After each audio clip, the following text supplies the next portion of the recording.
Good evening, and welcome back. Tonight we sail into a neat triangle on the map between Miami, Bermuda, and San Juan. This patch of ocean has gathered more rumors than almost any other. We will check the famous cases and the plain forces at work here. Busy sea lanes, fast currents, sudden squalls, and very human mistakes. If there is a mystery, we will let the facts speak. As always, I would love to know where in the world you are listening from and what time it is for you. Whether you are settling into bed or letting your mind drift for a while, I am glad you are here. Now, let us begin. Picture the western North Atlantic as a grand room with 3 bright pins stuck into a map. Miami on the Florida Peninsula, Bermuda out in the mid-ocean, and San Juan on the island of Puerto Rico. Draw lines between those points, and you have the working outline of the Bermuda Triangle. It is not an official place. No authority patrols its borders, and you will not find a warning label on nautical charts. It is a nickname for a very busy, very changeable piece of sea that happens to sit where North America meets the tropics. Depending on how you trace the sides, it covers something like the area of Texas, give or take. That is a lot of water, and a lot of weather. The corners each bring their own character. Miami faces the Florida Straits, a narrow corridor where Atlantic water squeezes past the Keys toward the Gulf of Mexico. San Juan fronts the open Atlantic just beyond the eastern end of the Greater Antilles. Bermuda is a lonely summit of volcanic rock capped by coral hundreds of miles from the nearest mainland. Between them lie the Bahama Banks, a maze of pale, shallow shelves and darker, deep cuts that have tested sailors since the age of candles and canvas. In the northwest is the Straits of Florida, to the east, the wide Atlantic, and in the middle, a shelf edge that drops away with surprising abruptness. The seafloor here is a patchwork of ledges, escarpments, and trenches, including the Puerto Rico Trench, which plunges to well over 5 miles deep. A modern aircraft or ship that slips into that abyss can be very hard to find. If the seabed is dramatic, the surface is restless. The Gulf Stream is the great mover in this story. It is a warm current born in the Caribbean that races through the Straits of Florida and bends north along the United States coast. In places, it flows at highway speeds for a swimmer, several knots or more, a river within the sea that never rests. Anything floating in it, whether a life ring or a plank of wood, can be carried far from the point of trouble in a few hours. To search and rescue planners, this matters. A delay of even an hour can turn a tight search box into a wide quilt that stretches toward the open Atlantic. Weather is the next central fact. This is a meeting ground of air masses. In winter, cold fronts slide off the continent and spark squalls over the warm water. In summer, the subtropical high sits to the east like a vast blue dome and pumps trade winds across the islands. Afternoon, towers of cloud rise from the sea and collapse into sharp rain and strong gusts. Waterspouts are not rare. From June to November, tropical storms and hurricanes track through these latitudes, some roaring straight across the Bahamas, others curving near Bermuda. Many days are postcard calm, but changes can be swift, and a clear morning is no guarantee of an easy afternoon. To mariners of earlier centuries, the Bahamas were a blessing and a curse. The Great Bahama Bank looks like a lagoon the size of a small country, but its shallow sand plains and coral heads are unkind to a heavy keel. Before modern charts and depth sounders, captains picked their way by eye. Even with good light, a squall could blind a watch for minutes, and minutes were enough. Names on charts tell the story. Memory Rock, Gingerbread Ground, Tongue of the Ocean. That last one is a deep channel that runs between Andros Island and New Providence, a long blue trench flanked by very shallow banks. It offers a protected route, but take the wrong cut and you meet hard limestone. Navigation brings us to another detail people have repeated for generations. Compasses do not point to true north. They point to magnetic north, and the amount of offset is called declination. The line of zero declination, the agonic line, has wandered over the centuries. At times it has run through this region. If you did not account for that, especially in the days before electronic systems, your course could drift by degrees that matter over long legs. Add cloud that hides the sun and stars, a bit of fatigue, and a strong current pushing you sideways, and you can see how an ordinary passage becomes a puzzle. Now expand the view above the sea. The sky over the triangle is one of the busiest in the world. Flights connect Florida with the Caribbean and South America. Bermuda acts as a stepping stone on transatlantic routes and as a destination of its own. Pilots speak of strong trade winds, of clear air that can turn hazy without warning, of embedded showers that hide in apparently simple stratus.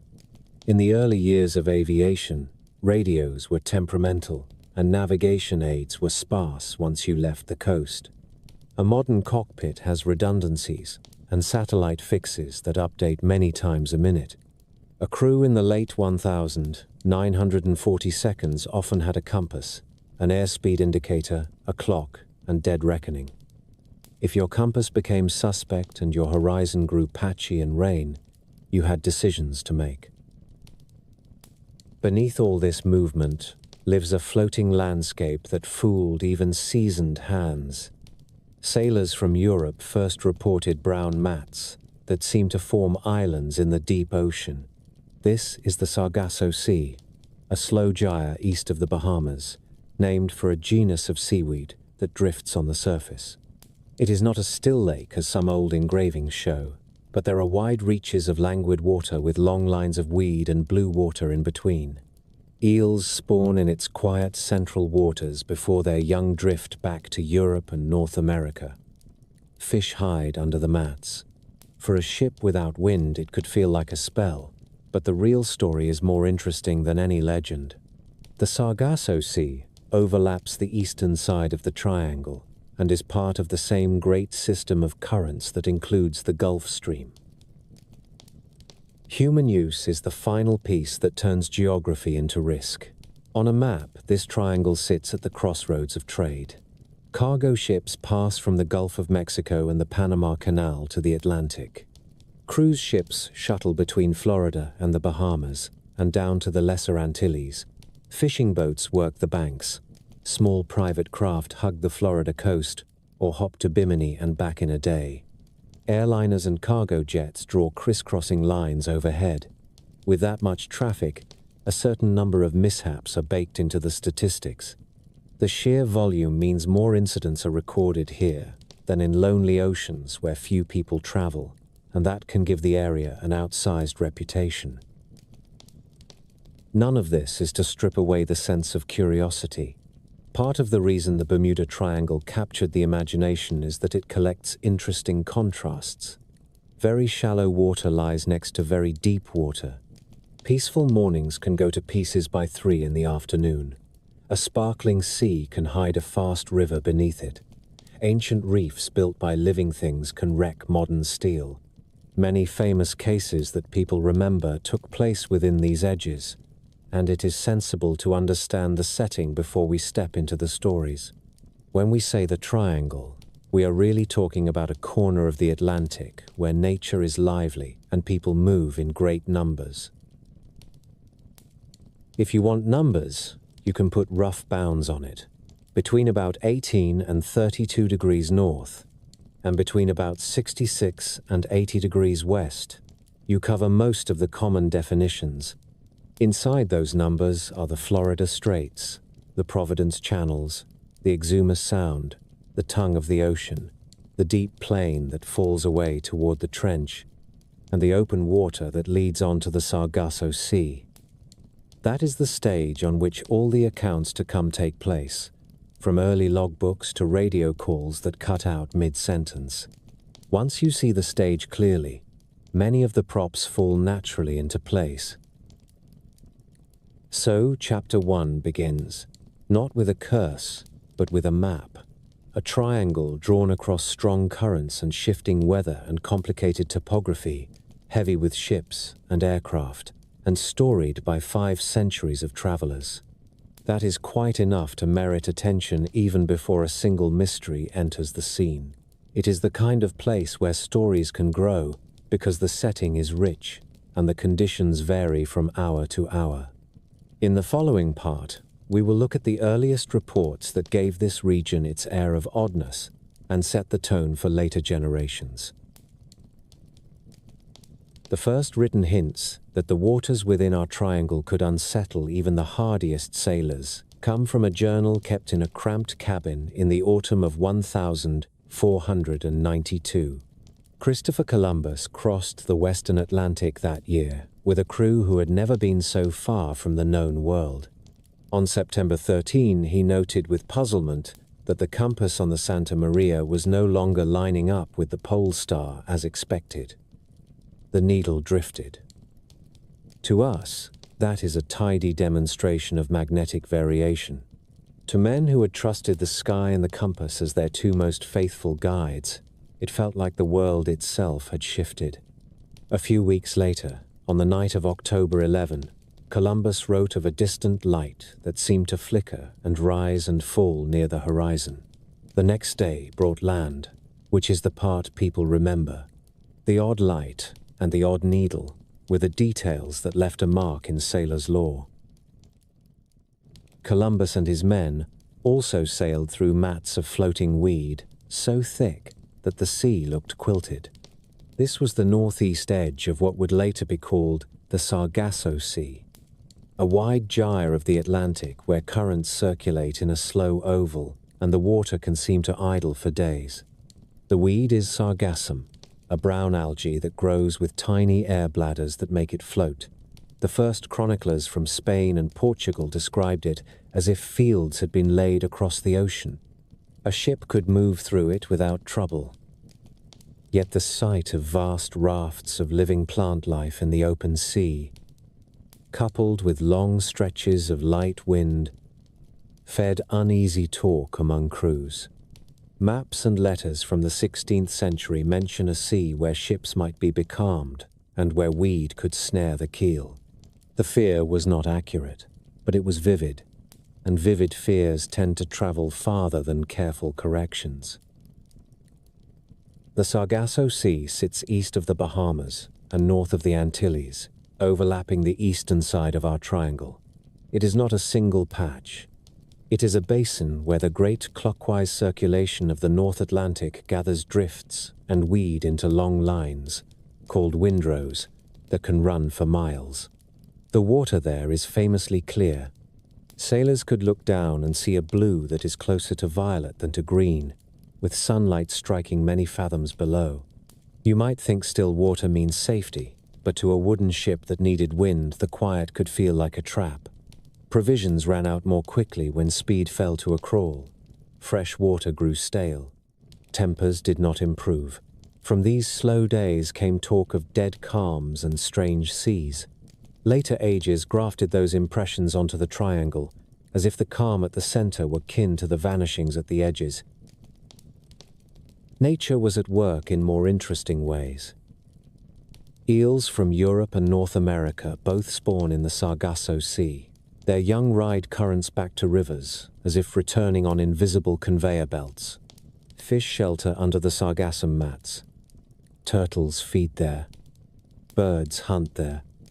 Whales migrate along the margins. None of this is eerie. It is a busy ecological crossroad that early mariners could not fully see but could sense. They watched birds appear far from land and wondered what drew them. They hauled nets and found shrimps and crabs among the weed. Over time, practical knowledge softened the stories. Captains learned that weed lines could mark current edges and that current edges sometimes marked the best fishing. If we shift westward from the open gyre to the island arc, we meet another route of the early legends. Few coasts in the Atlantic have more shipwrecks than the reefs that ring Bermuda and the shoals that speckle the Bahamas. The The Spanish called Bermuda the Islands of Devils, a name that likely came from the unearthly sounds made by birds and wind in the caves, and from the way hidden coral labored to chew the bottoms from passing ships. In 1609, the flagship sea venture of the Virginia Company fleet drove onto Bermuda's eastern reefs in a hurricane. The 150 people aboard survived, lived through a winter on that lonely land, and then built two smaller vessels called Deliverance and Patience to finish the journey to Jamestown. Their story inspired parts of Shakespeare's Tempest, and it fixed Bermuda in English imagination as a place where storms and reefs could both wreck and save. By the 18th century, New Providence in the Bahamas had become the unofficial capital of Atlantic piracy. The channels between the islands, with their complex shoals and clear shallows, made ambush and escape practical for small, fast craft. Names like Blackbeard and Calico Jack hook modern audiences, but to merchants of the time they were more than theatre. Disappearances in this region during that period often had a human cause, though a vanished ship looks the same on a ledger, whether it met a reef or a cutlass. Later writers sometimes folded those losses into a single fog of mystery. The truth is a mosaic. Reefs, storms, and pirates each took a share. The Bahamas also had a long tradition of wrecking. That word sounds sinister, but much of it was legal salvage. Bahamians in islands like Abaco and Eleuthera kept watch for stranded ships after gales and sold what could be recovered under rules set by courts. Some were undoubtedly tempted to light false beacons in bad weather. Most did not, because communities live by reputation. Still, stories of men luring ships to ruin traveled. Add those tales to the already fearsome roster of reefs, and you begin to see how the region earned the reputation of a place that eats hulls. Weather contributed its own pageantry. Mariners spoke of St. Elmo's fire, a faint blue glow that forms on masts and yardarms during electrical storms. Sailors had seen it in the Mediterranean and in the Indian Ocean. They saw it here as well. It is a harmless effect of ionized air, but to a crew in a squall at night, it would have felt like the sea and sky were alive with signals. They also saw the sea glow. Bioluminescent plankton bloom across the tropical Atlantic and create trails of light in the ship's wake. A helmsman with a dark horizon and a luminous wake could be forgiven for thinking the ocean had moods. Navigation mistakes were common, and there were reasons. Longitude was difficult to fix at sea until accurate marine chronometers became widely available in the late 18th century. John Harrison's clock solved the problem in principle, but it took decades before every working vessel had reliable timekeeping. Before that, dead reckoning and celestial fixes guided most ships. Cloud cover could blot out sun and stars for days at a time. Currents like the Florida Current and the Antilles Current could set a vessel far from its intended track without leaving any mark except a change in the pattern of the swell. The combination of uncertain longitude, variable current, and frequent squalls created fertile ground for mistakes that later storytellers could recast as mysteries. The Sargasso Sea acquired its own set of yarns as the age of sail rolled on. Captains spoke of derelicts drifting out of the weed with lines hanging and no one aboard. Some of these accounts are surely embroidered. A few are documented. The Atlantic is a big ocean, and any sea will have a share of abandoned hulls. The idea that the Sargasso kept them trapped like flies in amber was romantic rather than literal. Currents do converge there, but ships are not preserved on the surface for months without being noticed, boarded, or sunk by weather. The truth was more mundane. A storm or a leak could force a crew to take to the boats. The hull might then drift, and if a passing ship found it weeks later, the empty deck told a simple and sad story. One thread that often gets pulled into triangle lore is the Mary Celeste. She was found in 1872 under partial sail near the Azores, with her cargo intact and her crew gone. That was thousands of miles away from our triangle, but the Atlantic is a single stage in the public mind, and a good ghost ship story tends to be borrowed freely. In the 19th century, newspapers were fond of colorful details. When 20th century writers assembled their anthologies of uncanny episodes, they favored the shivers over the footnotes. The result was an anthology effect. Events separated by centuries and by oceans were placed in a neat cluster. The Sargasso lent a ready backdrop, and the triangle later offered a tidy frame. For sailors who worked these waters every season, the legends carried lessons even when the details were wrong. A captain leaving Nassau for Charleston learned to respect the Providence channels with their shifting sand and quick squalls. A navigator on a packet from Bermuda learned to watch the barometer that can drop with quiet decisiveness before a winter gale. A fisherman out of Bimini learned how a brisk morning can turn to a white curtain of rain before lunch. These are not supernatural teachings.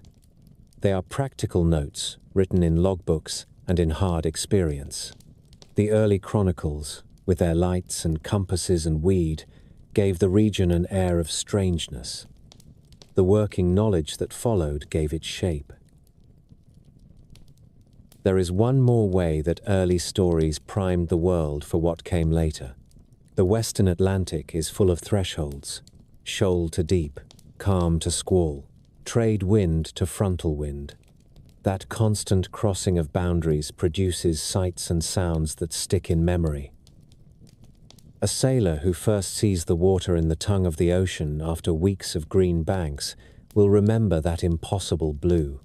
A lookout who hears long rolling surf on a dark night and knows only later that it was breaking on a reef will not forget the relief or the fear. The human mind stitches such moments together.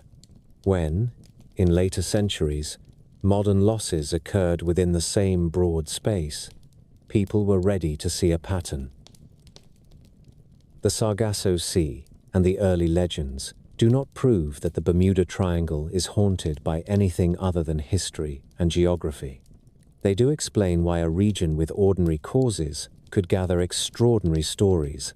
Calm seas that strained patience, reefs that punished a moment's lapse, currents that moved wreckage away from the scene before anyone could chart a search, electrical displays that lit rigging like candles.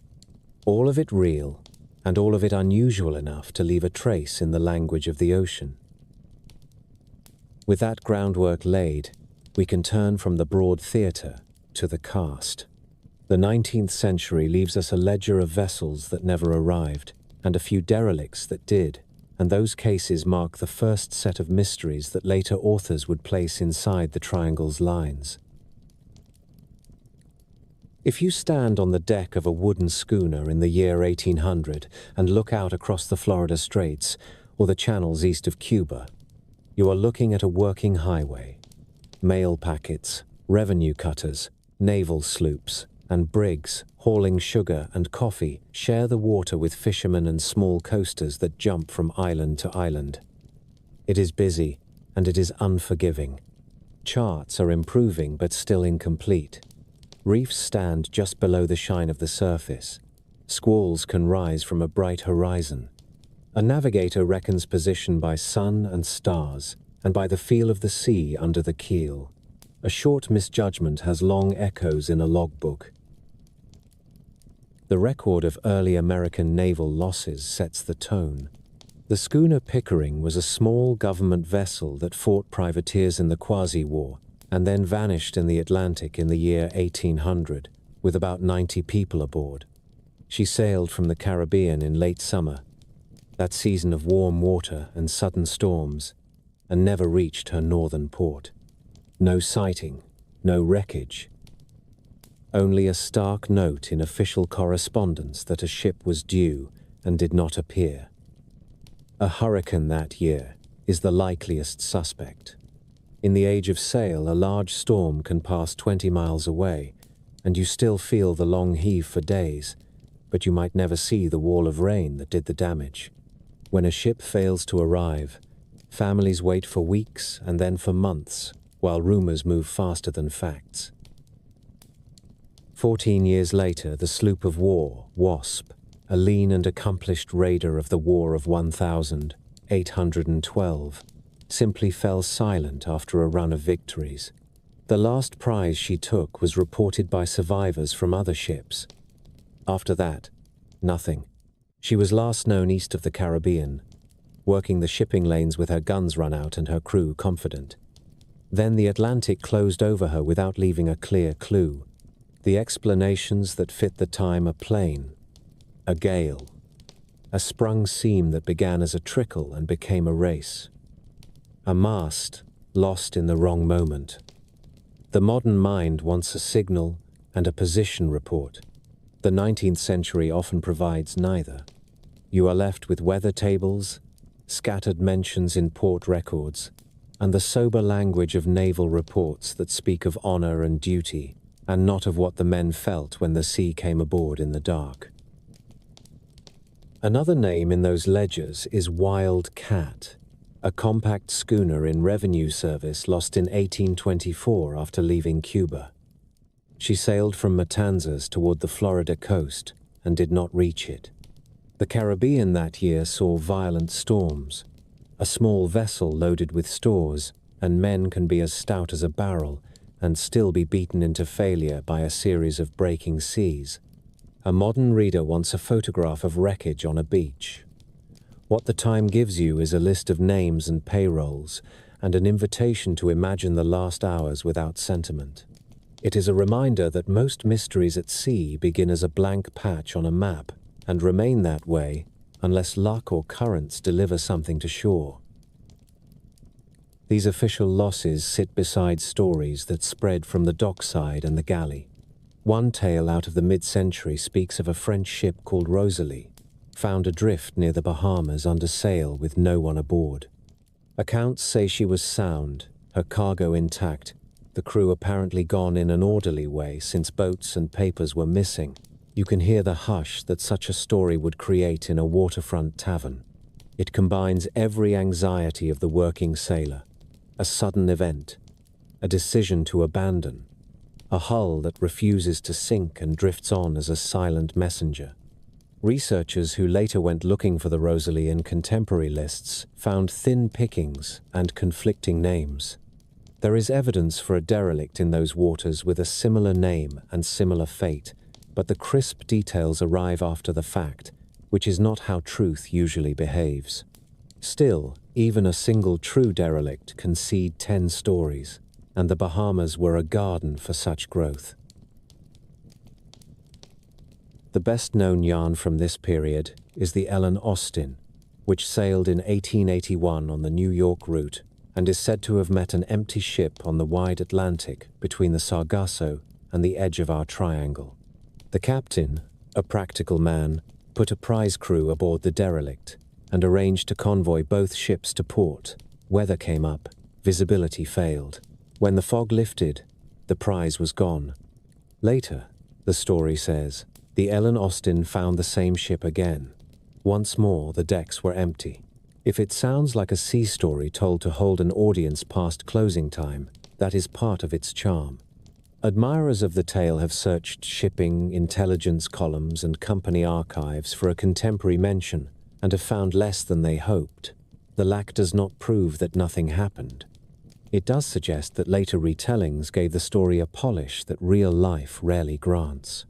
Either way, the image of an obedient ship with no crew turning up twice on the same track has stayed with people who like to think about mysteries.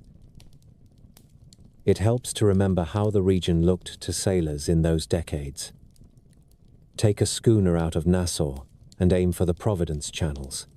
You run between reef lines and shallows where the color of the water matters more than any marker. In good light, the banks glow and the cuts run deep blue. Late in the day, a squall can force you to shorten sail in a hurry, and the view you needed goes to gray. Farther north, the Florida current presses against the shelf, and the set can move a small ship miles off its intended course overnight. A captain who holds a steady compass course and does not allow for current writes his own surprise in the morning.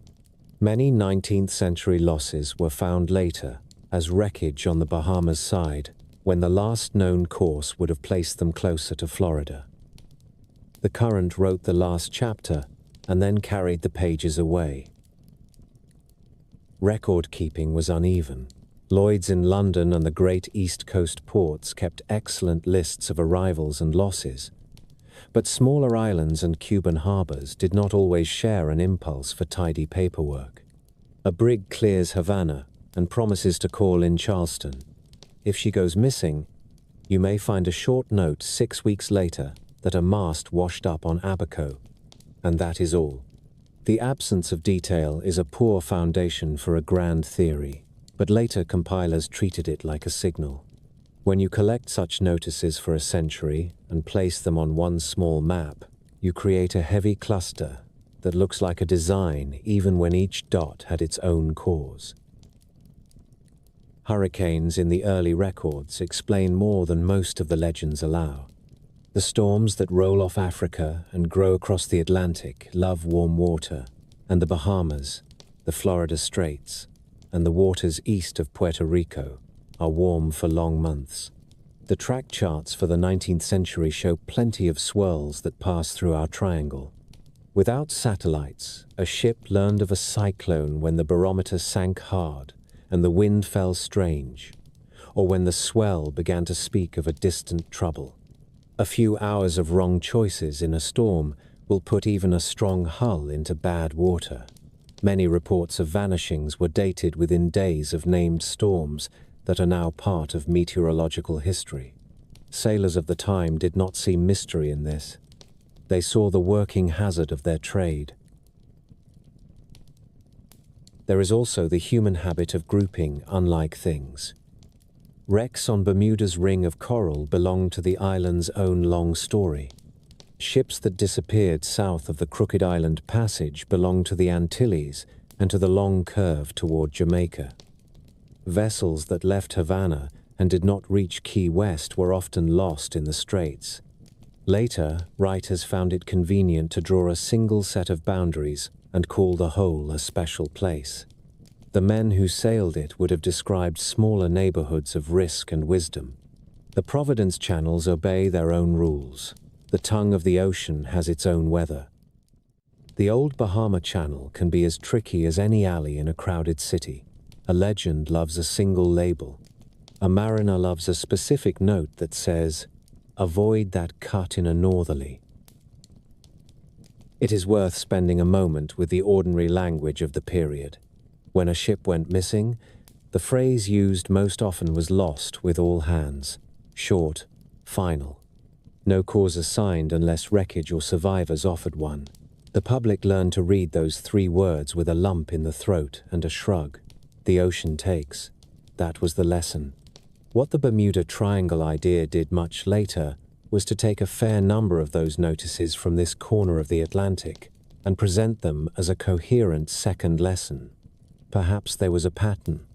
Perhaps there was a quality to the water or the sky that deserved a name. The 19th century itself, if you read it straight, is more modest. It shows you fleets passing safely year after year, and it shows you a minority of losses that came where reefs were many and storms were quick. Ghost ships did exist, and this region would see its share. Most of them had straight causes. Fire that forced a crew over the side. A leak that outpaced the pumps. Disease that left too few men to manage a sail plan. Currents that shepherded the empty hull into shipping lanes, where it was found and boarded.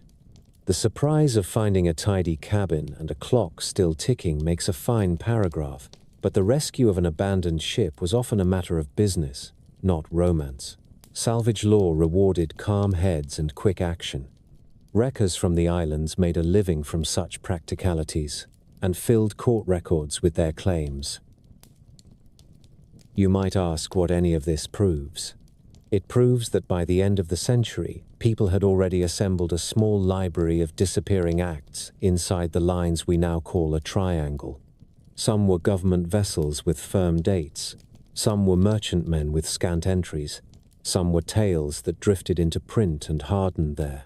Together, they made the next stage easy.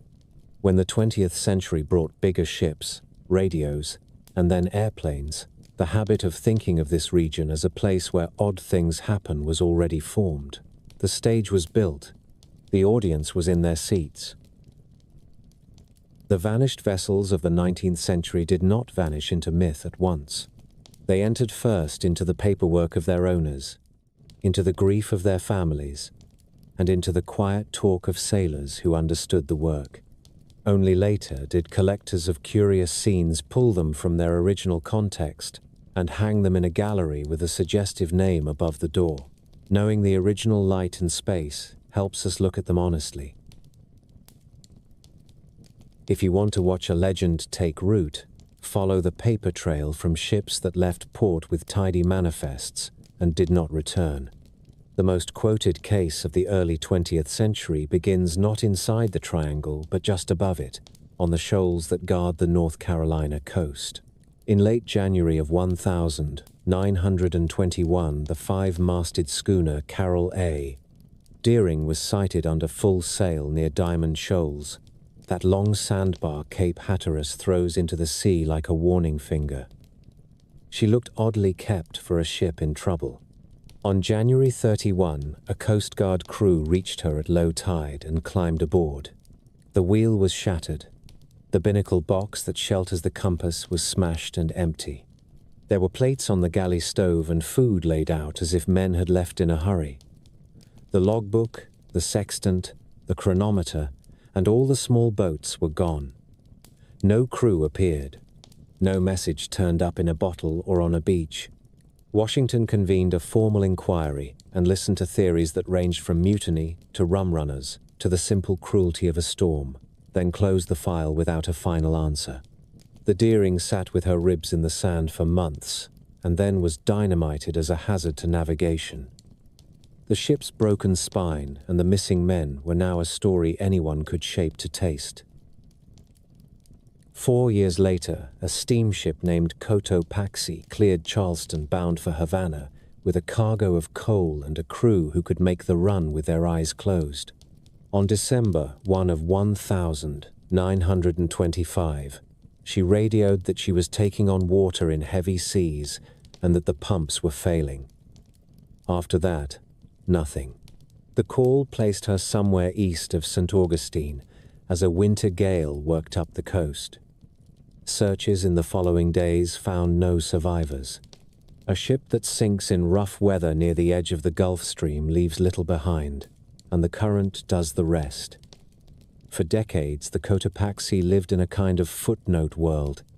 Anyone writing about unexplained losses in the region had room for a stout freighter that declared distress and then fell silent. In recent years, a wreck off the Florida coast was examined by divers and researchers who compared its features to the Cotopaxi's plans and fittings. Their conclusion was that the long unidentified hulk was in fact the missing ship, which would place the loss exactly where a careful reading of that last radio call suggested it would be. The appeal of a mystery gave way to a more ordinary truth. A weary hull in foul weather can fail quickly, and a winter sea does not hold wreckage politely for later inspection. The most sobering entry of all came in wartime, but far from battle. In March of 1918, the United States Navy collier USS Cyclops departed Barbados with manganese ore stacked in her deep holds and 306 people on board. She was a long steel ship of the Proteus class, built to haul coal and ore and to refuel other vessels. After clearing port, she sent a routine message that all was well. She never arrived in Baltimore. No distress call was logged. No wreckage washed ashore that could be tied to her. The Navy searched hard and then had to write that blunt phrase that families dread, lost with all hands. Rumors swirled because rumors always do. A German raider, a saboteur, a sudden structural failure, a squall line that came roaring in at night and rolled her before anyone could cut loose the oar. In the years that followed, investigators looked at the design of the class and noted that the long open holds and the steel framing could suffer if the ship was badly loaded or if the sea worked her at a certain rhythm. In other words, a possible weakness that a particular sea could find. Without the ship, there is no way to prove it, and so the Cyclops became a puzzle with only careful guesses for pieces. The puzzle deepened when two sisters to the Cyclops, the Proteus and the Nereus, vanished in late 1941 while carrying heavy cargoes of ore. Each left the Caribbean on a northern course. Each disappeared during winter weather, and each left no confirmed wreck to point at. Naval histories suggest that both may have broken up in storms under the strain of their loads. By then, the Atlantic was a war ocean with submarines everywhere, which gave some people a ready villain. German records after the war did not show claims for either ship. The absence of an enemy left the old suspects: a winter sea, a heavy load that could shift, a hull that could flex once too often. The mind reaches for a single cause that binds three losses because the symmetry is hard to ignore. The more modest reading is that similar ships, working similar routes in the same season, faced the same set of stresses, and that three of them met the same end beyond the range of rescue. There were other cases in those years that added texture to the ledger. In the 1920s, the steamer Vestris foundered off the Virginia Capes, a long way north, and left a messy record of poor loading and bad decisions. In the 1930s, a succession of small schooners and fruit boats came and went in rough weather without fuss. The point is not to dilute the famous stories. It is to show the mix. Ordinary losses set the baseline. The rare cases that leave no traces sit above the line and draw the eye. The triangle, as an idea, would later rely on that selective gaze. The ship that limped into port with a sprung plank does not enter legend. The one that did not limp in, and that left no plank to examine, does. Fate and paperwork sometimes met in strange ways. A ship might be listed as overdue for weeks, and then arrive with a sprung rudder and a crew who look permanently older. That entry disappears into the routine columns of the maritime press.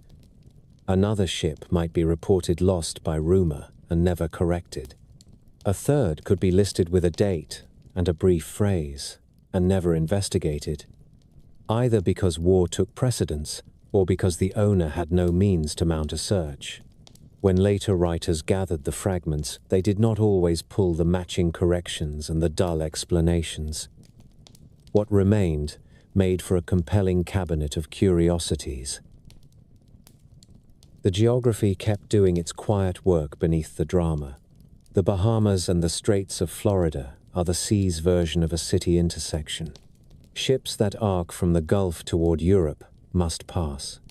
Vessels from the canal headed for the eastern seaboard must pass. Little boats from Florida make short hops to Bimini and Grand Bahama, and sometimes press farther in weather they do not understand. A region with that much traffic will naturally account for a greater absolute number of mishaps than a quiet stretch of ocean that sees only a few trawlers and an occasional freighter. What turns those mishaps into mysteries is not the count, but the combination of deep water close to shore, fast currents, and quick weather. A hull that sinks in the Puerto Rico Trench is beyond easy recovery. A current that runs like a river can erase floating clues between sunrise and noon. Each of the marquee cases carried an afterlife. Relatives formed associations. Newspapers ran anniversary pieces. Divers made plans that outlived budgets. In the case of the Deering, every new gale that struck the banks raised hopes that some small iron stamped with a maker's mark would wash up and settle a debate. In the case of the Cyclops, every shadow on a sonar plot off the east coast invited a fresh flurry of letters. In the case of the Cotopaxi, Modern cameras and careful measurements gave a likely match and a measure of closure. Piece by piece, the mystery shelves lost a few exhibits, but not enough to thin the crowd. By the time the Second World War ended, people who watched the sea had already collected a series of unsolved losses that fit within the triangle drawn from Miami to Bermuda to Puerto Rico. That set of stories did not yet have a shared title. It did have staying power. When the first dramatic aviation cases arrived, they did not fall into empty space. They landed on a platform built of derelicts and vanishings, and official phrases like "cause unknown." The line from a smashed binnacle on a sandbar to a radio call that ends mid-sentence is straighter than it seems.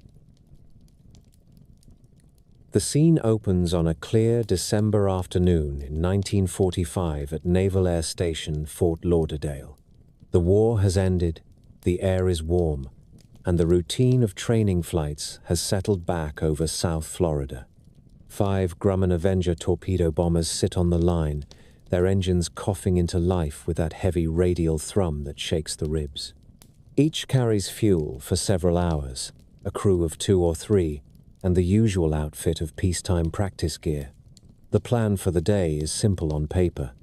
Fly east to the Bahama Shoals for target work, turn north to pick up a navigation leg, then swing back west to Florida.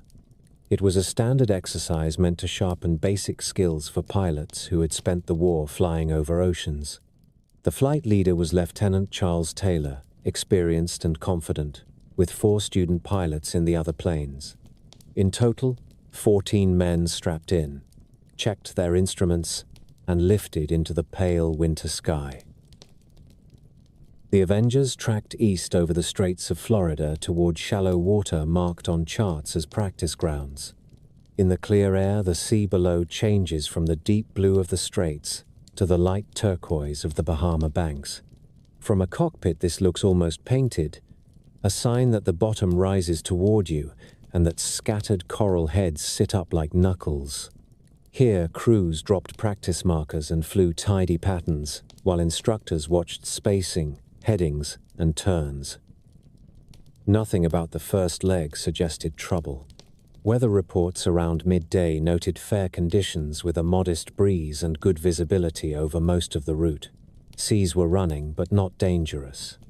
This was not a day that sent anyone to the bulletin board to read warnings. Trouble first arrived as something very small. A voice over the radio said the leader's compass did not agree with what his eyes thought they were seeing. That happens now and then on long over-water flights. A compass can be affected by minor faults, a metal tool left near the panel, or just a quirk in the instrument. On land, you correct quickly. Over the ocean, you have fewer cues. The men finished their practice and turned for the second leg, but the leader began to doubt his position. Radio logs captured fragments that together make a simple human story. He believed they were south of where they should be. If that were true, the safe choice would be to head north and look for Florida. A controller on the ground thought they were east of the base and urged them to fly due west. A straight line would bring them back to the peninsula. The two views do not agree, and neither side has a clear picture. The next hour is a tangle of clipped phrases caught in static. The flight leader said more than once that both his compasses were not behaving. He said the water below did not look right. He thought he recognized the outline of islands, but could not make them fit his chart. Pilots in the other planes asked plain questions. Should we turn west? Do you have land in sight? One replied that his fuel was running lower than he liked.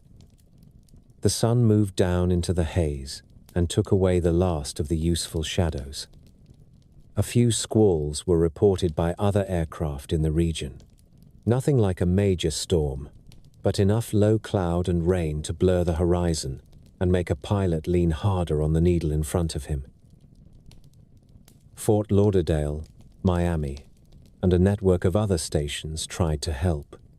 Bearings can be taken if a transmitter speaks long enough and steady enough, and the towers asked the flight to send continuous signals. That proved hard to coordinate with the chatter and with the urge in every cockpit to keep talking. Controllers urged a simple westward course again. Send them west and they come home. In the lead aircraft, the belief that the group was over the Florida Keys and thus in danger of flying into the Gulf of Mexico if they turned west, held firm. That belief, if wrong, would nudge the formation farther out to sea. This is how small choices become large outcomes. On a chart, it looks obvious afterward.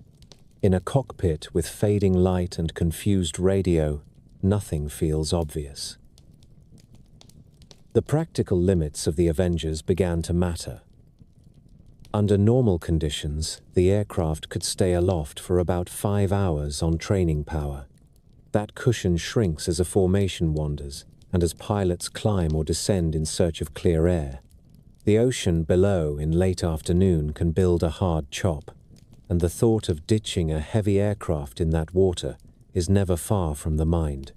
A pilot can set one down neatly if the surface is smooth, but a misjudged swell will catch a wing and turn the airplane in an instant. Crews trained for ditching and carried rafts and dive markers. They knew that any search at night would be difficult, even a few miles off a busy coast. Near sunset, the transmissions grew thinner. One last set of words suggested that the leader intended to keep the group together until fuel forced them down.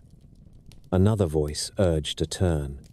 The controllers heard enough to know the formation was in real danger, and they launched a rescue plan that was large by peacetime standards. A Martin Mariner flying boat left Banana River Naval Air Station with 13 crew, heavy with fuel and equipment. The kind of aircraft built to range far and find small specks in big water. A merchant ship to the east reported a fireball not long after the Mariner reached its patrol area. The report matched the known weakness of that aircraft, which could collect fuel vapors in the hull and ignite if a spark found them. The rescue plane never returned and never sent a clear distress call. The searchers became a second mystery over the same water. What followed was one of the largest air and sea searches the region had ever seen outside of wartime. Navy destroyers and cutters combed grids that covered hundreds of thousands of square miles. Aircraft flew low and slow in lines so tight the crews strained their eyes to keep spacing. Merchant ships out of curiosity and sympathy kept watch. Controllers revised search boxes every hour based on currents and wind. The Gulf Stream does not care about human schedules. It carried any floating object north and east and smeared the possible tracks into a fan. The rescue effort found no oil slick that could be tied to the Avengers. No empty raft, no cushion, no nameplate from a panel. The sea kept its secrets. When the Navy convened a board of investigation, the officers read the transcripts, interviewed controllers and pilots who had been on other flights, and drew up maps that now look heartbreakingly neat. They wrote what such boards often write when the record runs thin. Cause unknown. That was not a shrug. It was the only honest entry when the main witnesses are gone and the ocean offers no evidence. A few internal memoranda suggested that navigation errors probably compounded each other, that the leader was off the Florida coast to the east rather than over the Keys, and that the decision to avoid a westward turn sealed their fate as fuel dwindled. Another set of notes laid out the method by which a chain of radio bearings could have fixed things if signals had been longer. None of it changes the emptiness of the file. There is a tendency with famous incidents to load them with traits they did not have. Flight 19 did not take off into a violent storm. It did not fly into a known magnetic oddity that pulled needles around the circle like puppets on a string. The weather was fair for most of the route, with isolated showers that thickened as dusk approached. Compasses can drift or stick or simply be misread when stress rises. That is not science fiction. It is ordinary frailty in a device and in the humans who trust it. If the formation did push out over the open Atlantic, there was no land to catch the eye, only belts of light and dark water.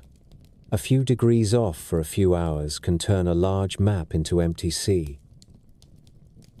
There is also a tendency to imagine that modern search tools were already in place in 1945. They were not. Shore stations could take bearings, but radar coverage was limited, and there were stretches of coast with no coverage at all. There were no satellite beacons in parachute packs. Radios were strong but subject to weather and to noise from other aircraft. Training groups often used procedures that worked well for routine flying and were less helpful when things began to unravel. In peacetime, the pressure to take a risky heading for a quick fix is less. Instructors tend to avoid gambles when students are aboard. All of those small truths lean toward the outcome that the board recorded. The human cost is the part that gives the case its lasting pull. 14 airmen in the Avengers and 13 in the flying boat went to work that morning and did not come home. Families received letters that could not explain much beyond the care that had been taken to find them. Fellow pilots kept the habits that the loss suggested. Check bearings in quiet voices. Keep someone close to a simple cardinal heading when doubt creeps in. Do not let a formation wander too long when fuel is tight. The case entered the oral tradition at Florida bases as a practical caution long before it entered the popular press as a mystery. Over time, Flight 19 became the centerpiece of a larger story about a region. It is easy to see why. The parts line up in a way a writer could not invent more neatly.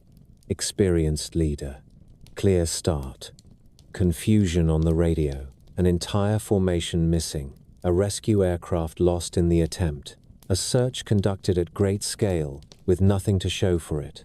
A simple triangle on a map gives that chain a frame.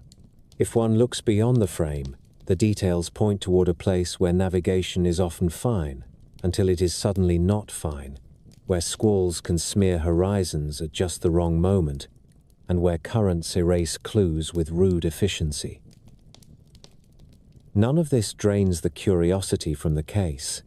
It explains why it still draws attention. In an age that prides itself on locators and tracking and recovery, there is something unsettling about a set of airplanes that vanish with no wreckage found.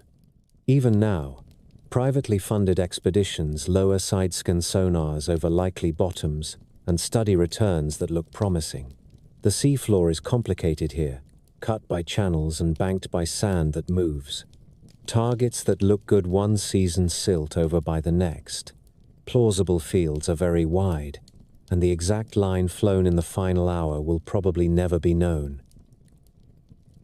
What Flight 19 gave the public conversation was a focal point. It taught people to attach an idea to a patch of ocean. It gave the later 20th century a cautionary tale about overconfidence in instruments and about how easily groups repeat a leader's error when time is short. It also handed the legend makers a perfect chapter opening. When later authors grouped many different incidents under one title, this is the one they placed near the front, because it reads like a parable about the sea's indifference to clocks and intent. For our purposes, Flight 19 marks the start of the aviation era in the story of the Triangle. The ships that went missing earlier had created a background hum. The loss of 5 aircraft on a bright day raised the volume in a way everyone could hear.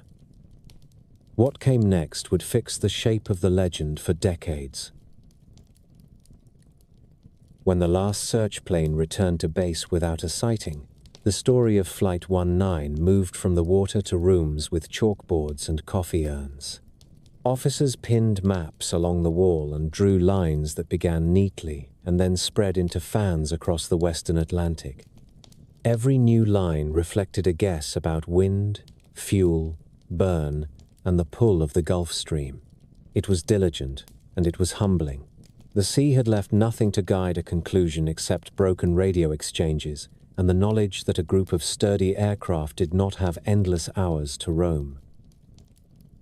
The Navy board listened to controllers who had tried to take bearings, to pilots who shared the same skies that afternoon, and to mechanics who knew how the Avengers behaved on long legs over water. They also studied the habits of rescue crews. The Martin Mariner that lifted off from Banana River did so heavy with fuel and gear. Men who flew that type were frank about its strengths and its quirks. The airplane could patrol for hours and haul a boat crew and supplies. It could also gather fuel vapors in its cavernous hull, and if a spark found them, the result was fast and final. A merchantman reported a brief flare on the horizon at about the right time. It was enough to turn one mystery into two, and to remind everyone that rescue work is its own risk. Out of those hearings came a handful of practical changes.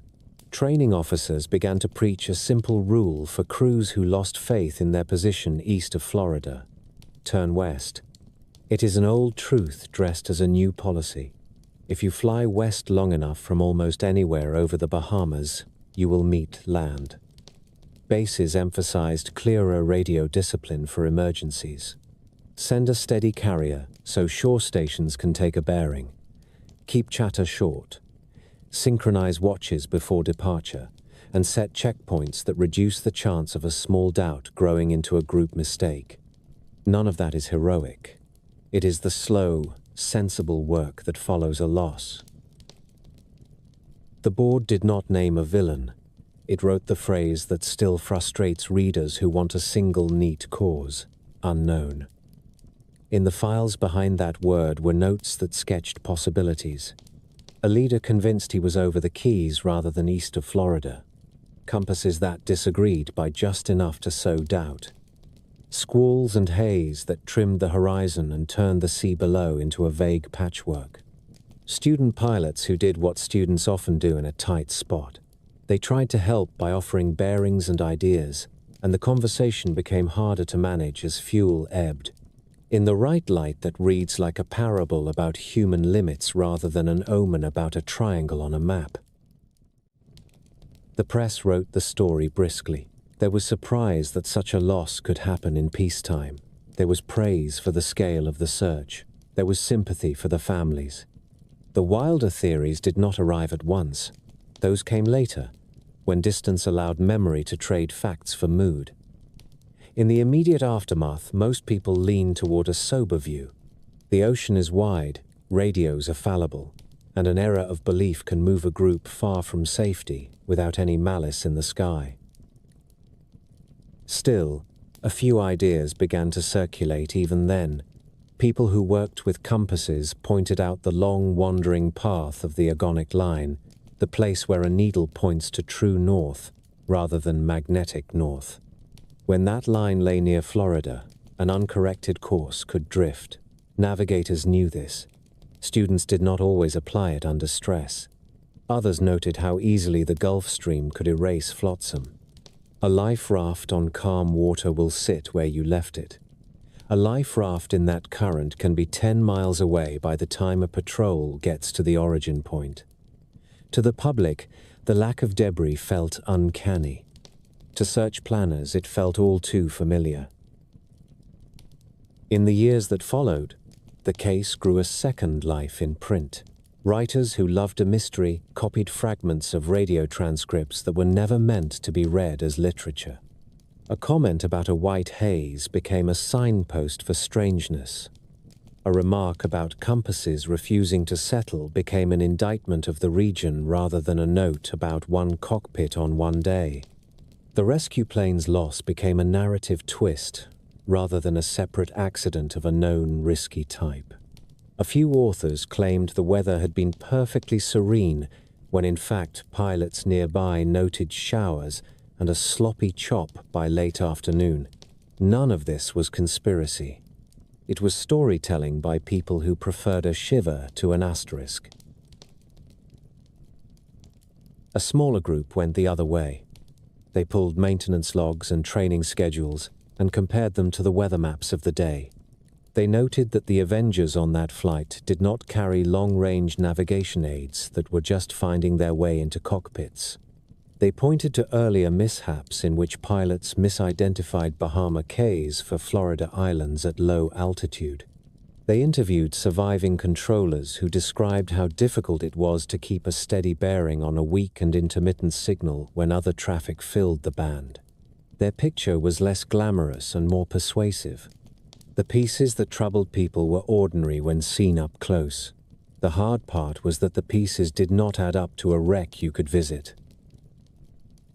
Every few years, someone reports a find that might end the guessing. More than one Avenger has been located in the waters off South Florida. Some crashed on training flights unrelated to the December loss. Such discoveries brought headlines and then sober corrections. The exact path of Flight 19 inches its last hour remains the unsolved variable in every search plan. If the group held together and flew a consistent heading, the search area is one kind of wide. If they scattered in low fuel, it is another kind. The bottom here is not a tidy shelf. Channels cut through banks. Sand shifts across wrecks. A target that looks promising on a sonar screen one season can be buried the next. Out on the waterfront, the case took on a practical use.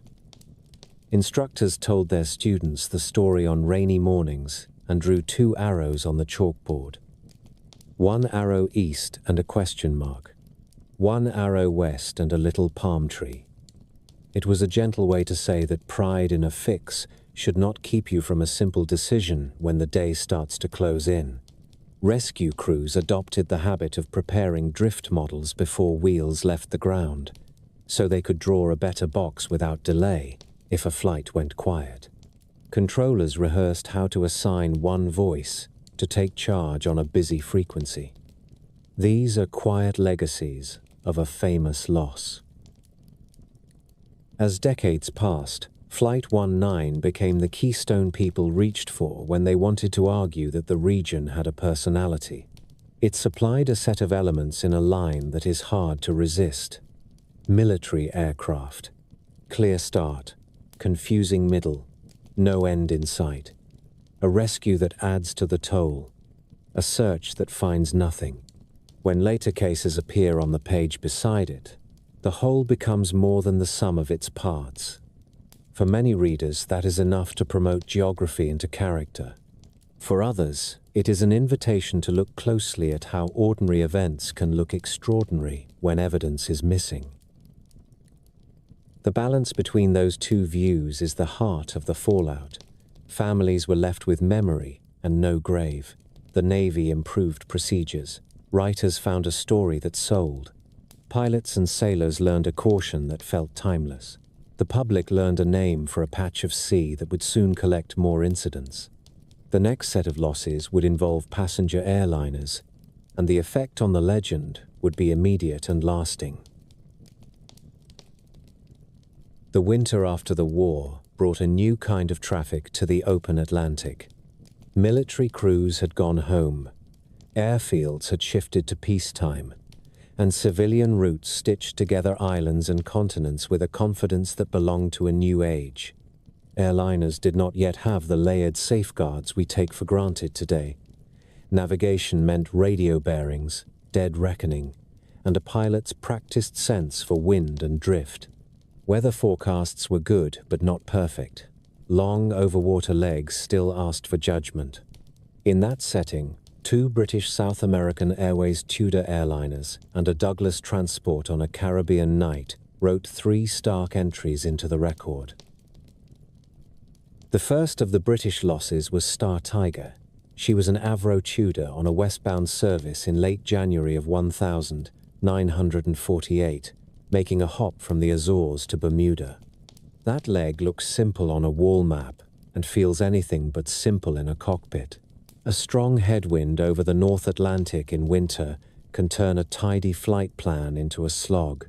The crew chose to fly low, near 2,000 feet, to sit beneath the worst of the wind.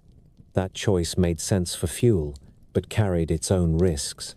At that height, you are close to the top of the sea. Turbulence can be sharp. A small navigational error at night gives you little time to correct. Spray and rain squalls are hard to see until they are on you. Star Tiger reported position checks along the track, passed through the usual radio handovers, and sounded calm. Near dawn, she was expected over Bermuda. She never arrived. What is known comes from the timings of those routine calls and from the weather maps for that night. Wind was stronger than forecast. There were patches of low cloud. Fuel was sufficient but not generous after a long push. The airframe had no known fault. Bermuda's radio operators were waiting for a descent call that did not come. When the hour slid by, the island mounted a search that reached out in widening arcs from the expected approach path. Ships took up lines along probable currents. Aircraft flew grids that no crew forgets. Nothing appeared. The Civil Air Ministry later reviewed the crew's choices and the state of the Tudor and wrote a conclusion that was careful and unsatisfying. No wreckage, no bodies, no proof of a structural failure. The most likely cause, they said, was a combination of weather and navigation at low altitude that brought the aircraft down at sea before anyone could transmit a distress call. A year later, almost to the month, another Tudor vanished. Star Ariel departed Bermuda on a clear January morning in 1949, bound for Kingston in Jamaica. The weather was described as excellent. The sea below was placid in that winter blue way that looks friendly from the ground and very thin from the sky. The captain was experienced, and so were his radios. Shortly after takeoff, he sent routine position information and a request to shift frequency to improve reception. After that, there was silence. There were reports of a faint carrier wave without voice. Nothing more. Once again, searches fanned out from a line on a chart. Once again, the ocean offered no clue. The bare facts encourage larger questions. Why two airliners from the same company in the same region within a year? Why one at night in mixed weather and one in daylight, with a forecast that read like an invitation? Investigators looked at the Tudor type and at the way the airline planned its routes. The Tudor was a pressurized four-engined aircraft adapted from wartime technology. Its reputation was mixed rather than poor. There were known issues with icing and with systems that were improving with each refit, but nothing that pointed to a sudden disintegration in clear air. The airline, eager in a new market, ran long oceanic legs with the radio equipment and dispatch habits of the day. That meant crews sometimes shifted frequencies without the firm relay networks that later became standard. A smooth handover is essential when a problem blooms quickly. If you change channels at the wrong moment, you can spend a few long minutes calling into the quiet while the station you left keeps listening where you no longer are. The human dimension of Star Ariel is the part that lingers. It was a clear morning. The islands drop away, and the long road of blue begins. A confident crew handles routine housework. Passengers settle with books and conversations. Somewhere south of Bermuda, the line breaks. There is no storm to blame. There is no last call to work with. Theories stack up because silence invites them. A spark in a cargo hold. A structural failure that began as a crack and raced through a wing. A sudden loss of pressurization that turned into a rapid descent.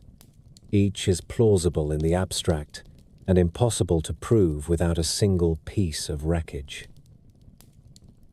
Between those two British losses sits a third case that has fed the idea of a region where aircraft simply vanish. In late December of 1948, a Douglas DC-3 on a commercial run departed San Juan for Miami on a Caribbean night. The DC-3 is a stout airframe that built a legend for reliability. Crews trusted it because it forgave much. On this night, the picture was complicated. The aircraft had shown electrical and radio troubles in the days before departure. There were notes about batteries and generators that suggested charging was not what it should be. Some equipment had been removed and serviced. The captain was aware of these details and was not a man to panic.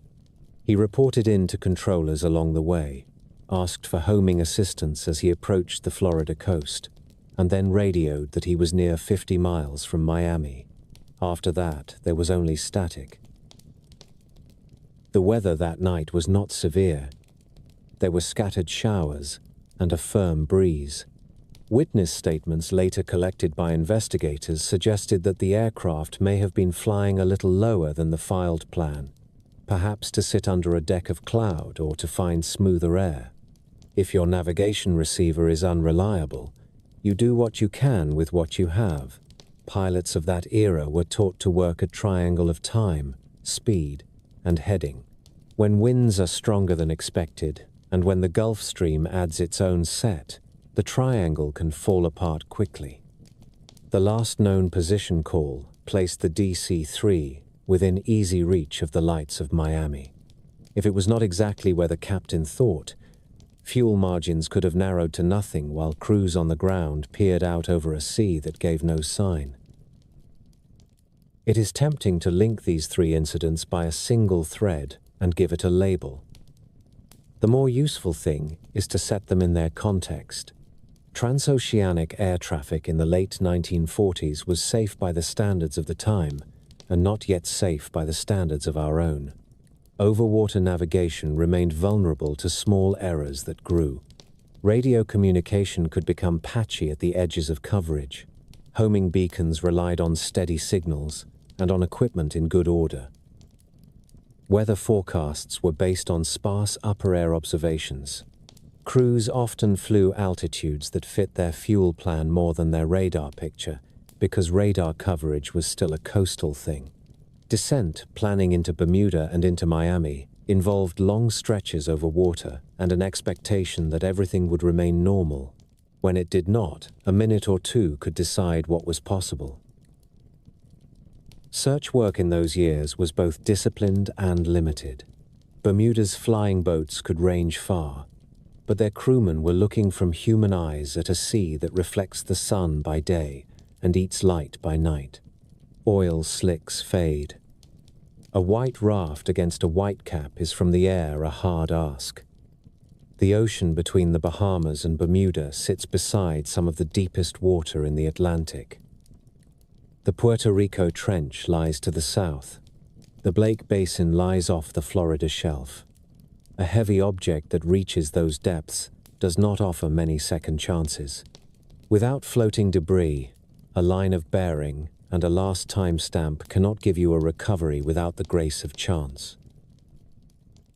As the public tried to make sense of these losses, writers gathered details into stories that felt like elegies and like puzzles. They noted the odd pairing of a night loss and a day loss. They made much of the missing radio calls for Star Aerial. They pointed out that the DC-3 pilot had reported being near the coast and then was not. They sometimes left out the part about known electrical problems and marginal batteries, because that dented the mystery. They sometimes polished the weather reports into perfection when nearby logs spoke of showers and thin cloud. The result was a picture that felt more uncanny than the original file's support. The official reports are cooler in tone. For Star Tiger, the hypothesis is that the aircraft was flown at low level in conditions that made accurate navigation difficult and that fuel and fatigue closed the margin for error. For Star Aerial, the best that could be offered was a suggestion that a sudden failure, perhaps in communications and perhaps in a vital system, left the crew with no time to speak before the aircraft reached the water. For the DC-3, the report underlines known electrical issues, questions about the state of the batteries, and the possibility that wind pushed the aircraft off track while fuel calculations did not keep pace. What these events did do, as a set, was change habits. Airlines tightened radio procedures on frequency changes over water. Bermuda improved relay practices with aircraft passing out of one range into the next. Maintenance standards rose as companies learned that a small, nagging flaw on land can become a critical failure over open sea. Navigation aids, were upgraded and multiplied. Flight dispatchers began to track long overwater legs with a more active hand rather than waiting for a top-of-descent call. For the legend of the region, the effect was immediate. Here were not military training flights but paying passengers in peacetime. Here were crews with uniforms and names in the newspaper, and families in England and the Caribbean waiting on telegrams. The phrase "vanished without trace" appeared more than once in the span of a year. It is a phrase that does not sit quietly in the mind. It invites a picture in which the sea itself has an appetite. Reasonable explanations exist for each of these losses, yet the lack of physical proof allowed a larger tale to form around them. In living rooms, people drew a triangle on maps and nodded to themselves as if a geometry problem had been revealed. From the standpoint of a history told plainly, the lesson is kinder and more useful. The late 40s were a hinge between heroic early aviation and the layered systems of modern flight. The Tudor crews and the DC-3 crew flew into that hinge with courage and skill, and when their luck ran out, the ocean left few clues. Their stories remind us that navigation is a craft, that radios matter more than any new paint on a fuselage, and that 100 miles of blue can be either a corridor or a void, depending on the day. The years after the war filled the sky over the Bahamas and Florida Straits with every kind of aircraft. Naval patrol planes worked long arcs, military transports shuttled men and cargo, and a growing mix of private and charter pilots stitched together island hops with the confidence that follows a good weather report. Not every incident became famous. Many were the kind of losses that make local news and then pass into logbooks. Yet together, they show how easily a routine flight in this region can turn on small things. Take the big military transports that crossed these waters in the late 1940s. In 1947, a 4-engined C-54 was flying from Bermuda toward the mainland when it entered heavy turbulence. The crew reported control trouble, descended, and then went into the sea. Wreckage was recovered, which is why the case does not haunt popular books.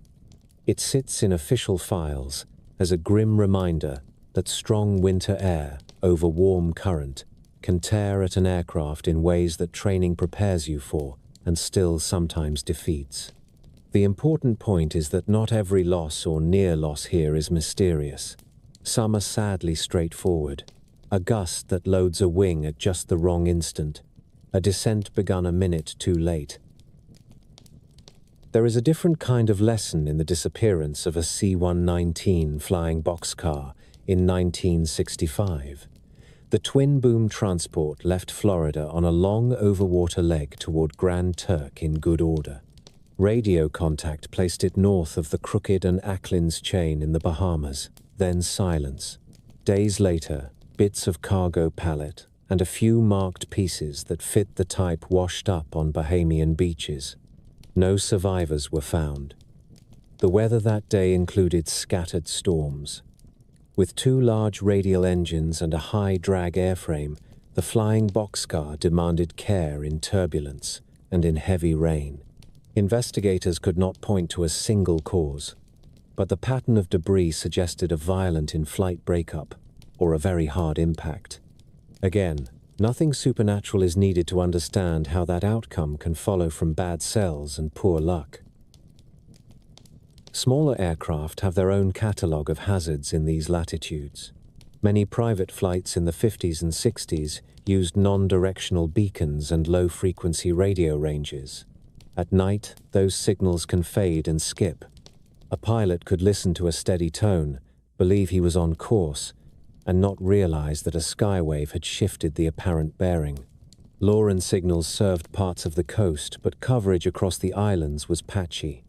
VOR stations had not yet grown thick on the ground away from the mainland. In clear daylight, a chain of Bahama Cays is a friendly set of stepping stones. At night, or in a rain shawl that hides the horizon, they become a chain of dark shapes with few lights and few alternates. There is the matter of illusions. Pilots call it the black hole effect. On a calm night over water, with no ground lights ahead and cloud above, depth perception shrinks. The world becomes a tunnel with no texture. Without a disciplined scan of the instruments, a descent can creep in. The Gulf Stream does not care about any of this. It moves fast, and it moves on a line that crosses many approach paths.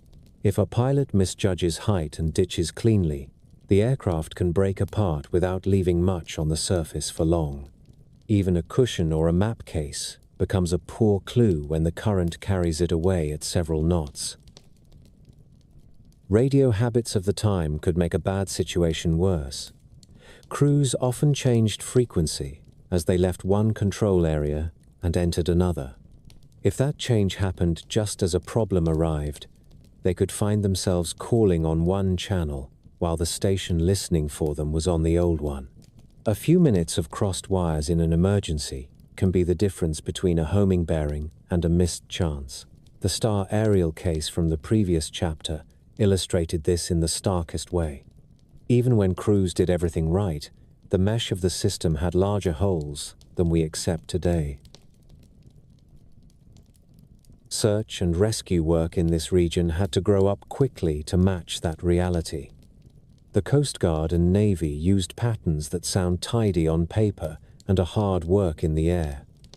Creeping line, expanding square, sector search. All begin with a datum, the best guess at last position, and then add wind, surface drift, and likely leeway of any raft. In the triangle, those calculations have to include the Gulf Stream and the lesser coastal currents that fold around the banks. A datum can slide miles while aircraft warm up on the ramp. A neat box on a chalkboard becomes a long rectangle that marches north as the day passes. Crews who flew these patterns learned the local sea by sight. They could tell from the texture of the surface when a squall line had brushed it an hour earlier. They could smell fuel in the air and turn into wind on a hunch, only to find a fisherman waving from a small craft that had nothing to do with their task. The mid-century also brought a string of forced landings and rescues that never made it into the legend because they ended well. A charter pilot with tourists on board loses his ADF to a thunderstorm and follows the color of water to the tongue of the ocean, then catches a weak bearing from Nassau and arrives with minutes of fuel. A Navy patrol crew picks up ice over the Sargasso in an odd winter layer, descends, and watches the needles dance as static crackles across the canopy, then flies through to clearer air, with nothing worse than some embarrassed laughter over the interphone. A freighter out of San Juan loses an engine at dusk and sets down near a cutter that had been practicing that afternoon.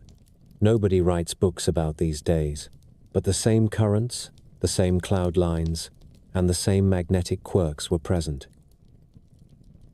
Instrument behavior gave many of the close calls their flavor. Compass variation in this region is not a secret, but the line of zero variation has wandered across the western Atlantic at different times.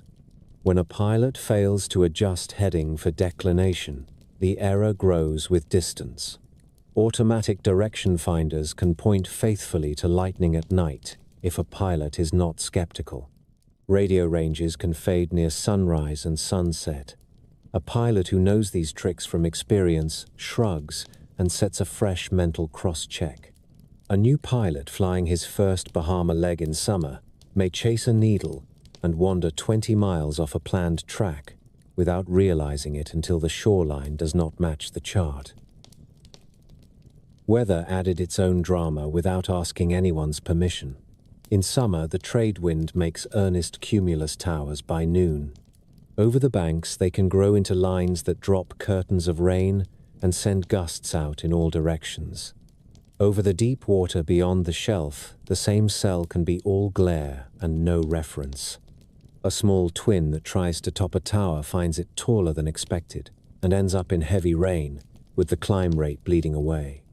Icing is rare here at low levels, but in winter, an air mass that has spent time over the continent can lay a thin sheet of rime on an airframe at 10,000 feet. Pilots learn to smell that kind of day in the morning. Newcomers assume island air is always benign, and sometimes discover the exception the hard way. A number of cases from the 50s and 60s show how mixed causes can look like a single mystery when written as a list. A Navy trainer disappears near Andros on a night gunnery hop. Later investigation finds that the aircraft likely flew into the sea in a shallow descent after workload overwhelmed the student. A private twin vanishes between Bimini and Miami after a late departure, and a weather line builds faster than forecast. Debris washes ashore after a day, and the story ends there. A charter goes missing between San Juan and St. Croix, and is found by fishermen the next morning, with the cabin filled and the crew alive on the wing. The headline goes to the missing ones. The lessons sit quiet in accident briefs and in the practice rooms where new pilots hear them. None of this suggests that people imagined the struggles. It says the stage here is busy, the cues are subtle, and the consequences of a small mistake can be swift. When popular writers later gathered a roster of events to argue for a special character to the sea between Miami, Bermuda, and Puerto Rico, they were drawing from a large pool in which everyday causes and rare outcomes both swam.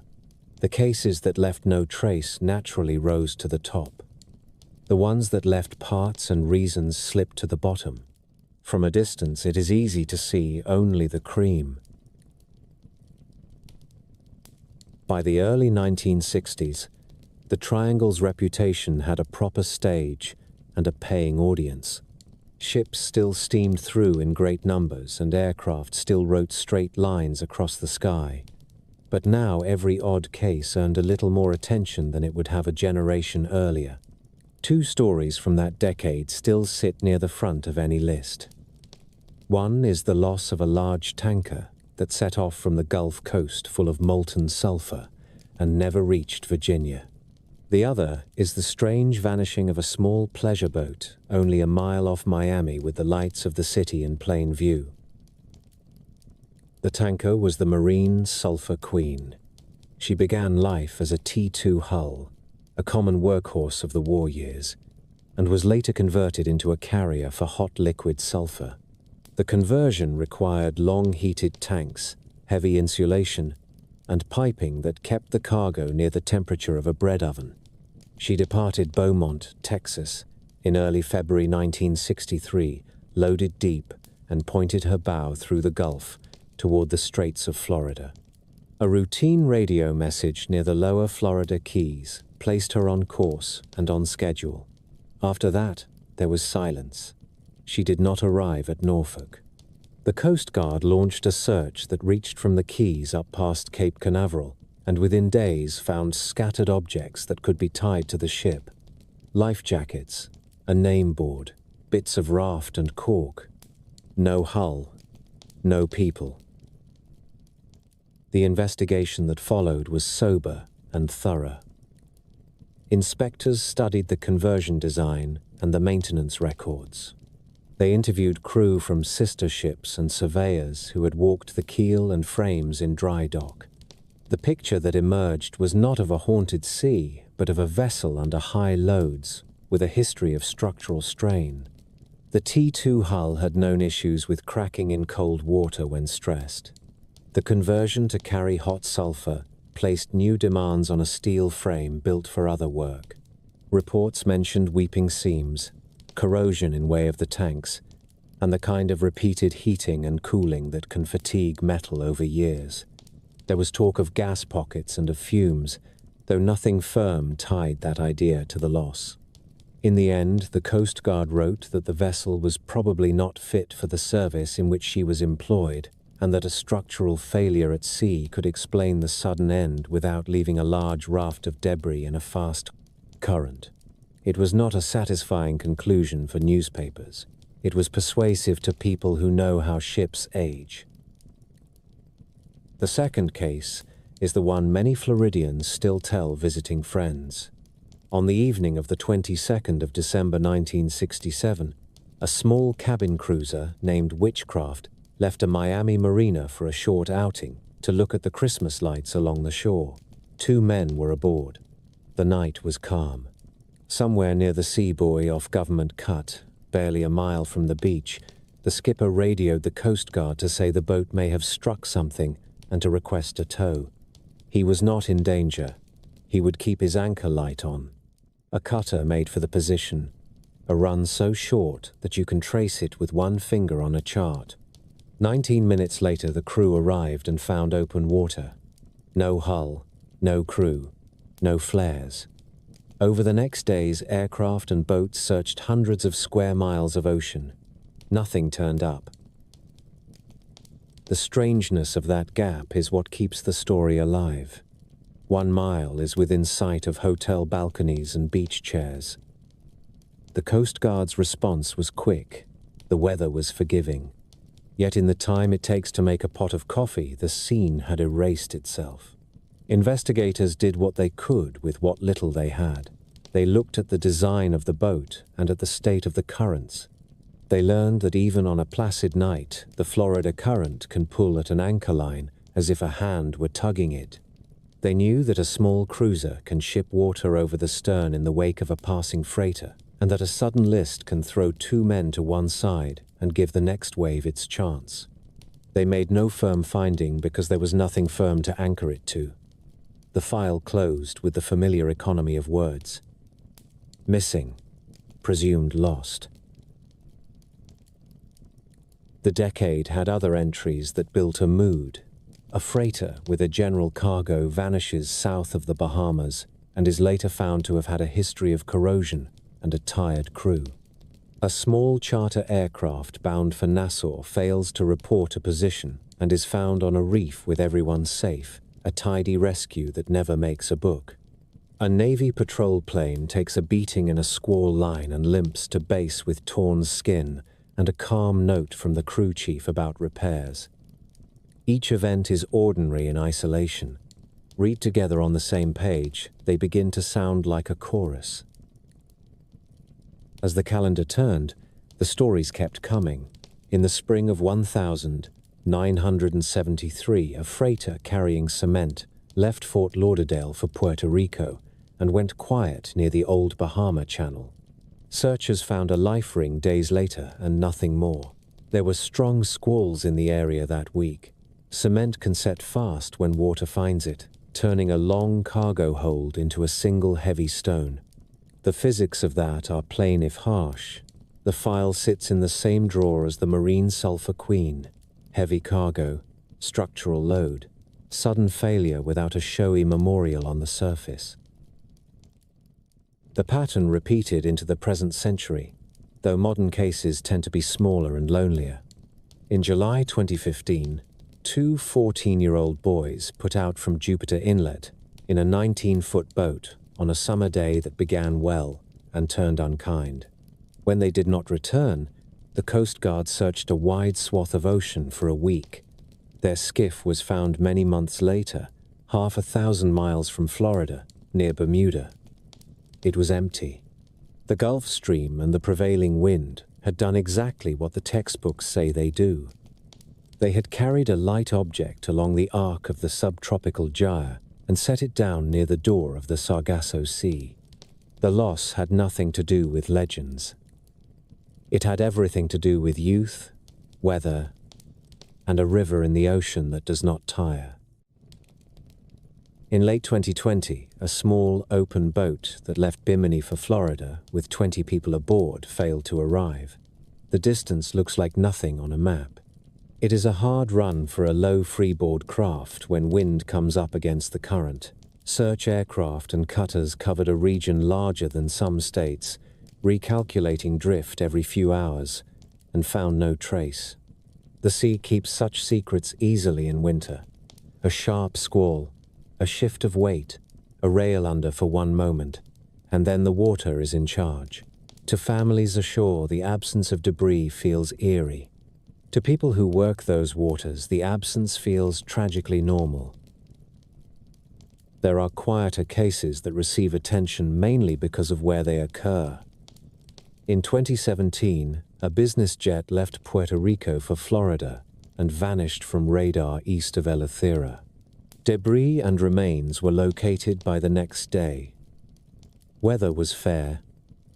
The aircraft was a high-performance type with a demanding reputation. The investigation pointed to an in-flight failure that had nothing to do with currents or compass. The triangle is so famous by now that any event inside its loose borders earns a headline. Many of those events end with causes that fit the broader record of aviation: mechanical weakness, pilot error, a lapse that would have been survivable near a runway but proved unforgiving over open water.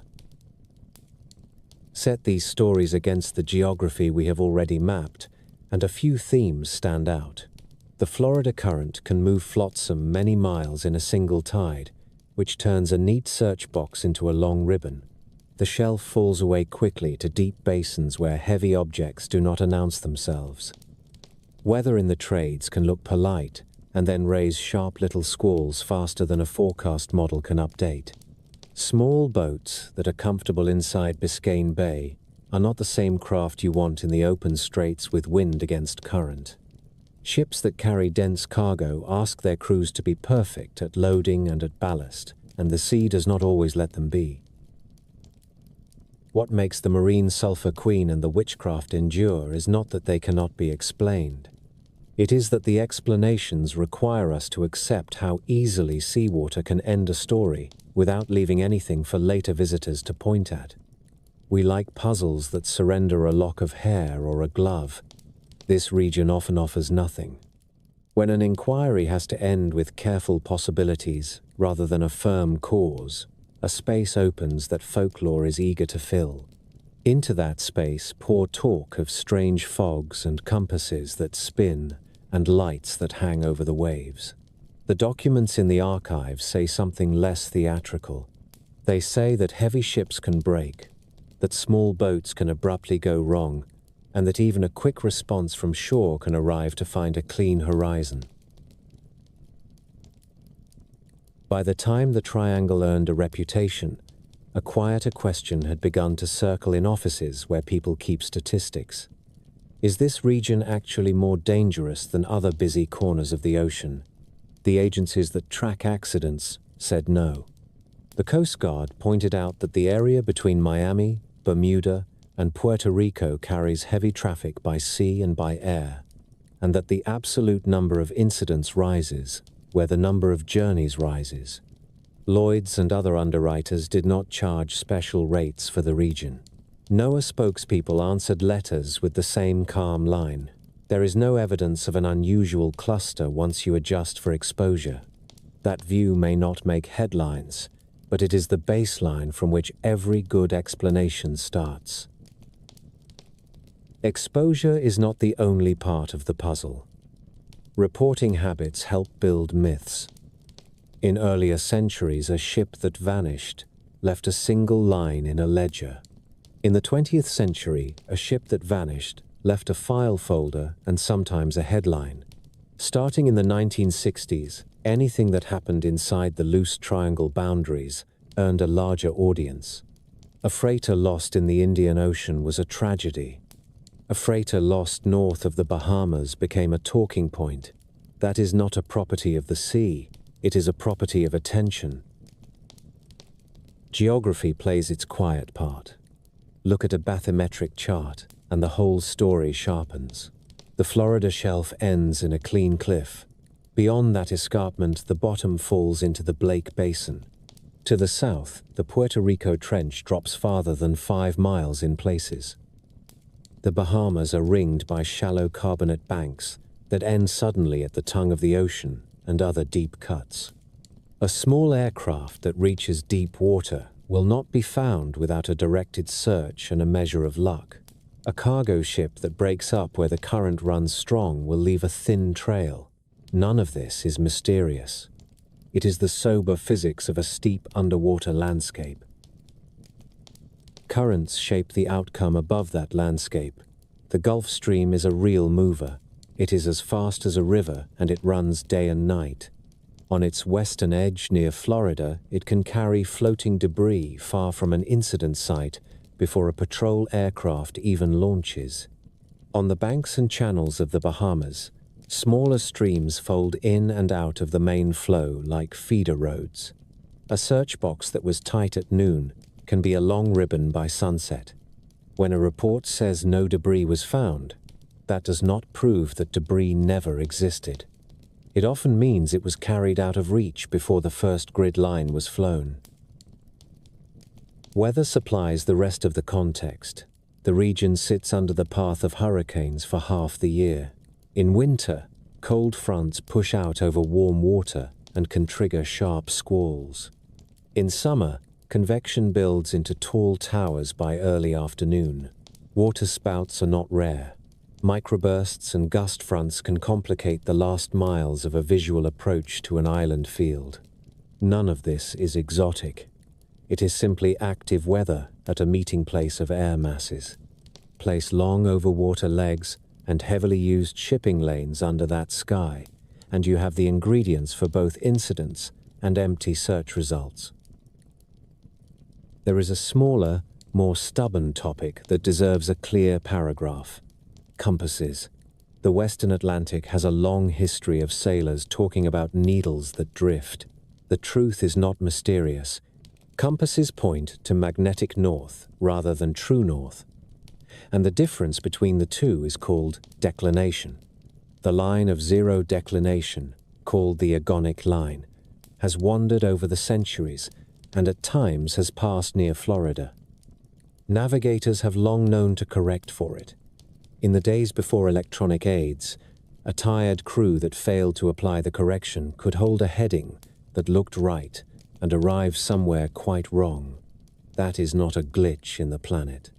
It is a workaday problem multiplied by distance and by weather that hides the Sunday. The folklore way of saying this is that compasses go mad in the triangle. The practical way is that people sometimes forgot to apply a known adjustment under stress. Other scientific ideas have been floated with more novelty than evidence.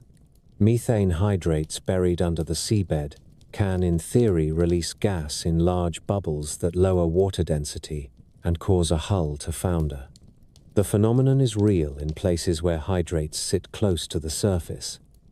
There has been no clear link between a specific triangle loss and a measured gas blowout. It remains a thought worth filing under rare and not a general explanation. Rogue waves are different. They are now well documented. These are steep and powerful waves that can exceed surrounding seas by a startling amount and that have damaged ships in many oceans.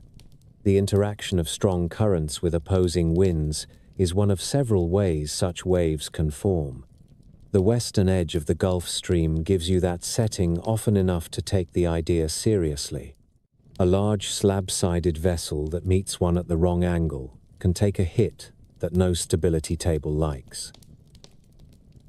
Human factors run through the record as a constant thread. Cargoes that can shift or liquefy need careful loading and ballast. The ore carriers that went missing in the early 40s were working near their limits in winter seas. The Marine Sulphur Queen carried a heavy hot cargo in a converted hull with known fatigue issues. Small boats press out of Bimini or Miami with fuel enough for the trip in fair weather and then try to race a line of squalls back to the coast. Private pilots in the 50s and 60s flew by non-directional beacons that fade at night, and by dead reckoning that asks for more judgment than most people use on their first crossing. A story that begins with a romantic question mark often ends with one of these plain truths. Technology has changed the balance. The late 1970s brought emergency beacons that talk to satellites. GPS took the mystery out of the question, where am I? Weather satellites made a map of cloud cover that a dispatcher can read in real time. In the cockpit, recorders and better training turned instinct into procedure. At sea, radar and AIS allow ships to see each other and to be seen. Side-scan sonar and autonomous vehicles have turned large areas of seafloor from blank to known. The triangle did not calm down. We just became better at finding our way and at finding answers after the fact. The number of unsolved cases shrank as the tools improved. A good many famous tales thin out when you check the first reports. Some well-known vanishings occurred outside the triangle's boundaries, as they are most often drawn. Some cases that are said to have left no wreckage did, in fact, produce debris that was logged and then forgotten by later writers. Stories set in perfect weather turn out to have happened in the sloppy wraparound of a passing front. The Ellen Austen episode that people love for its eerie symmetry has scant support in contemporary shipping intelligence and looks more like a sailor's tale that hardened into print. This is how folklore behaves. It grows where records are spotty and where storytellers prefer clean lines to messy footnotes. There is also a bias in how we remember. Events that leave survivors carry their own corrections. Pilots and sailors explain what happened. Investigators publish careful reports. Those episodes drop off the mystery list. The ones that leave no voices remain open to interpretation. With time, dates and distances can be smoothed and draped over a map with a neat triangle outlined in pencil. The human mind prefers patterns to noise. Once the triangle idea took hold, it became a frame into which many unrelated events could be placed. None of this is meant to strip away the dignity of the losses. A radio that grows faint and a horizon that goes grey will unsettle any crew. The cases that stump us do so because evidence is thin, not because the sea holds a special curse. If you read the files that sit behind the headlines, you get a consistent lesson. The region is busy. The weather is lively. The bottom is deep. The current is strong. The tools were once imperfect. People sometimes made mistakes. When all of those truths line up in the wrong hour, you can get an empty file and a headline that says vanished without a trace. If you stand back, the most interesting part of the triangle story is not the sea, it is us. We built a name that tied together a set of places that share currents and weather and traffic. We chose a few striking cases and let them stand for the whole. We kept the ones with the least evidence and let go of the ones with clear causes, because one group feeds wonder and the other teaches homework. Even so, the careful work did not stop. Surveyors identified long-suspected wrecks. Accident boards improved training. The Coast Guard kept rewriting search plans to match what the sea actually does. In quiet ways, the mystery has been shrinking for decades. Before a place can become a legend, it needs a label you can say over coffee. For years, the disappearances in the Western Atlantic were just that, scattered cases with dates and coordinates. In the early 1950s, a few writers began to pull the threads together and give the public a sense that these events shared an address. The name that stuck arrived a little later, but the stage was set by clattering newsrooms, pulp magazines on drugstore racks, and a readership newly hooked on mysteries that lay just off the coast. In September 1950, a Miami reporter named Jones wrote a short wire story that did a simple and potent thing. He listed a handful of ships and planes that had gone missing near Florida and the Bahamas and asked if there was a pattern. He mentioned the vanished Navy bombers from 1945, the big Collier from 1918, and recent civilian losses that had left families staring at a bare horizon. There was no fever in his tone. He sounded like a man who had noticed that several unanswered questions seemed to live in the same neighborhood. The piece ran in South Florida papers and was picked up elsewhere in condensed form. It did not christen anything. It did suggest that the sea off the peninsula had earned a file folder of its own. 2 years later, a magazine called Fate took a stronger line. Fate was a digest for readers who liked flying saucers, haunted houses, and things that went bump in the night. In 1952, it ran an article by a writer using the name George X. Sand that sketched a loose triangle with Miami at one corner, Bermuda at another, and Puerto Rico at the third. Within those lines, he placed several disappearances and allowed himself to wonder out loud if ordinary explanations were enough. The tone was speculative, which fit the magazine, and the effect was memorable. Here was a clean shape on a map that gathered a messy set of stories and made them feel like a single mystery. The article reached a broad audience for the first time outside the trade press and gave readers an image they could carry around in their heads. The early 60s added fuel from a different direction. In December 1962, the American Legion magazine published a dramatic feature on the loss of Flight 19. The writer took the dry text of radio logs and turned it into a narrative of men battling confusion over an empty sea. He used dialogue in a way that made controllers sound like characters in a play. Veterans read it with a mix of pride and unease. It was not a technical paper. It was a story. For many civilians, it was the first time the vanished Avengers felt like people you could picture, and it pulled the whole subject closer to the living room. The label that everybody remembers arrived in February 1964 inches the pages of Argosy. Argosy was a pulp magazine that loved adventure and the unexplained.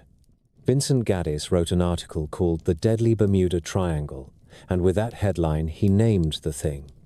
He did more than coin a phrase. He gathered cases from naval files and old newspapers, drew the now familiar three-point shape from Florida to Bermuda to Puerto Rico, and said plainly that something odd lived there. He had a knack for tone. He marshaled facts with a storyteller's rhythm. He made a map feel sinister without shouting.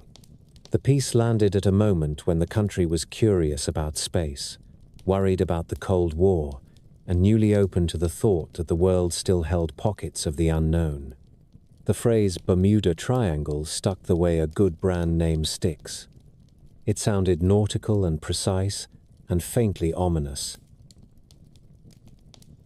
Gaddis followed with a book a year later that placed the triangle in a larger cabinet of maritime oddities. He was not the first to collect such cases. Charles Fort had been doing that with storms of frogs and mysterious fires long before. And Rupert Gould had written in the interwar years about strange events at sea. But Gaddis gave this corner of the Atlantic a tidy frame and a voice that felt modern. He cited the Cyclops and Flight 19.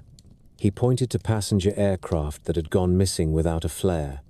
He sketched charts with straight edges and invited readers to imagine vessels reaching those edges and failing to cross.